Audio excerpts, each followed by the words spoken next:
At this time, we're going to call the public hearing for the Stormwater Design Manual to order. And we have with us Jason, Mitch, right? Yeah. So you gentlemen want to come down? So as they're getting settled, we'll let folks know that we had some discussions earlier today because I was concerned that this was being brought up and voted upon today. That's been clarified. We're not voting on this today, but we are kind of looking to perhaps July 11th. Absolutely. For a vote on this.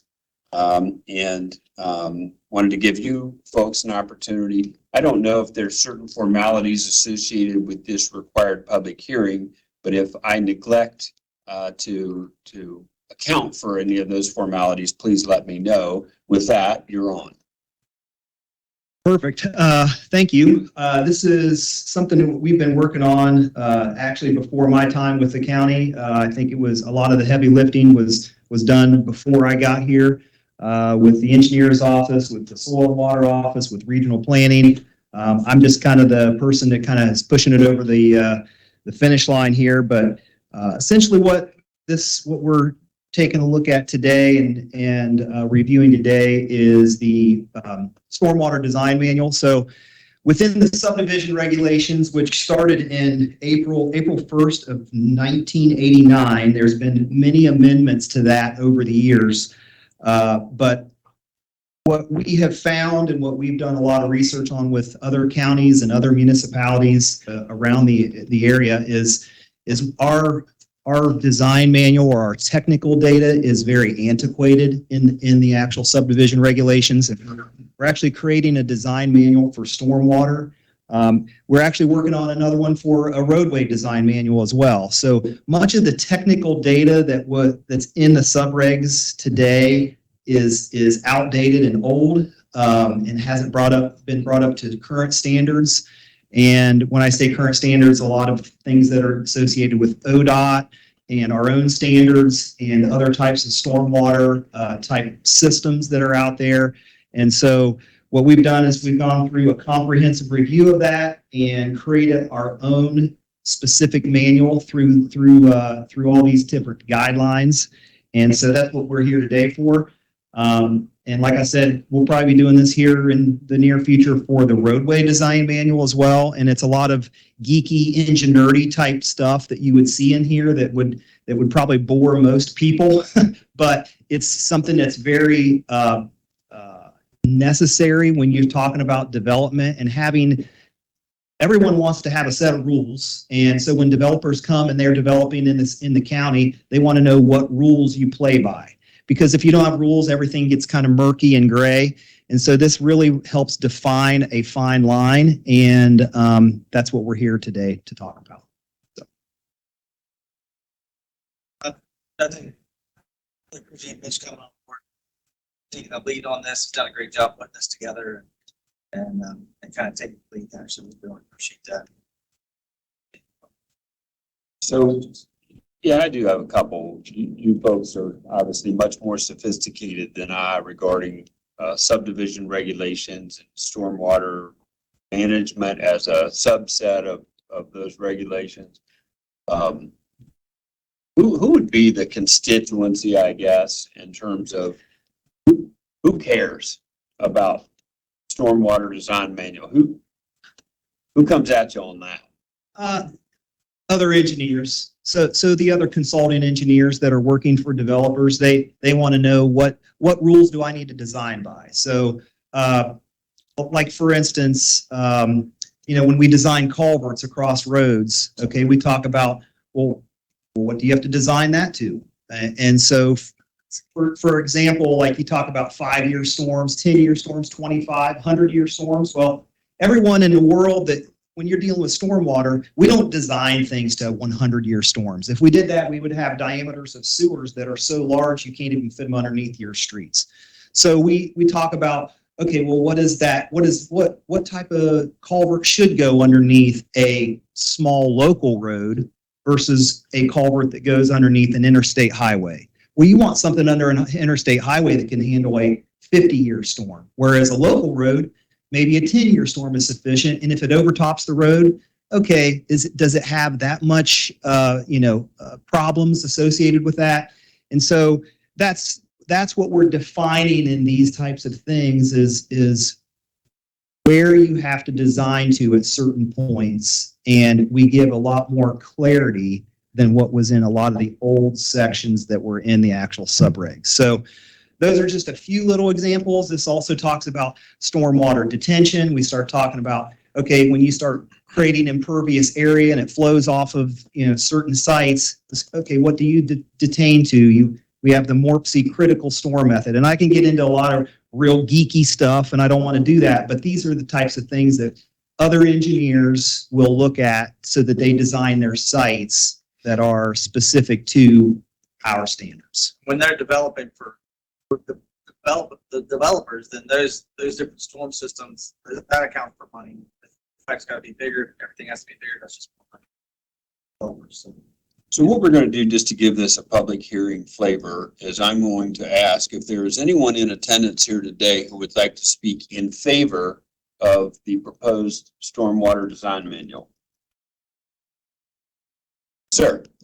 I'm Chad Look, Soil and Water Office. I helped with the design manual, and I think it's going to be a plus because we have Fairfield County. We have some communities that are MS4 communities, which is our municipal separate storm sewer systems. We've added some language into this document that's going to help the county and these municipalities comply with their MS4 permit from Ohio EPA. So we've added some stuff in there to compliance. And then I do some work in other parts of the county that doesn't necessarily fall under the county subdivision regulations. And it was really hard to kind of really point to a document. Now I have a standalone document that I can guide people to when we're doing project reviews that do not fall that do not go through the regional planning subdivision process with it. Thank you for your input and your help along the way here. Is there anyone else who would like to speak in favor of the Stormwater Design Manual? Ms. Maddox. Hi, I am calling on behalf of Fairfield County Regional Planning Commission, and I'm coming in late in this game as well as that I have administered the subdivision regulations over the years in the past. My experience with that is that having this standalone document will allow for more innovative designs and fluctuations and ability to work with the engineer's office too. Whereas if something that comes along that's a little bit different would require variance to the Regional Planning Commission and a number of steps that they'd have to go through. This would allow them to work directly with the engineer's office on that. So I think that makes a lot of sense. Doesn't take away the subdivision process. They still have to go through that process and comply with these regulations, but just makes it a little more streamlined process. So I appreciate the effort. Thank you. Is there anyone else in attendance who would like to speak in favor of the proposed Stormwater Design Manual? Dr. Brown. Just recalling when we had discussions about the change to the maintenance bonds, that there were numerous requests from developers that there be such a manual, so that would be helpful to them in their processes. Thank you. Is there anyone else who would like to speak in favor of the proposed Stormwater Design Manual? Seriously?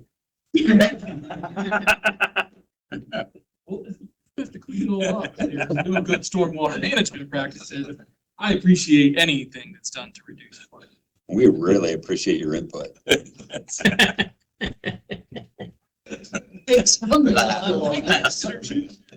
Hey, girl. Any other proponents of the Stormwater Design Manual? Is there anyone here who would like to speak in opposition to the proposed Stormwater Design Manual? Is there anyone here who is not necessarily in favor of or opposed to the Stormwater Design Manual, but has a question or a comment that they would like to raise at this time? Hearing none, I'm going to turn back to the presenters for any concluding remarks. Not many. We're excited to get this thing, kind of finalized. It's a lot of tedious work. There's a lot of, when you start looking at other municipalities and other counties and ODOT and ODNR. There's so many different pieces and parts you try to pull together that you make it your own, and something that is a fair document that is concise and very clear to all the folks that are going to be viewing that manual and using it. It takes a lot of time, a lot of detail.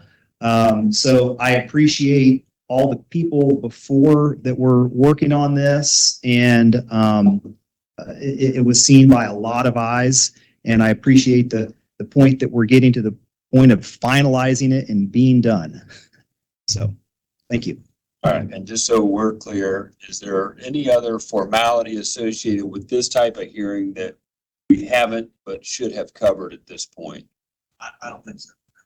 All right, well, on behalf of the Commissioner's Office, we thank you all for your work, and we'll look forward to having a resolution and perhaps some further discussion on this next week. If there's anybody out there who was for some reason, somehow, some way interested in this issue and unaware that we were on the cusp of making these changes, you still have a week, between now and the 11th to reach out to the engineer's office, or certainly to be here on July 11th when it's anticipated to be available for potential passage.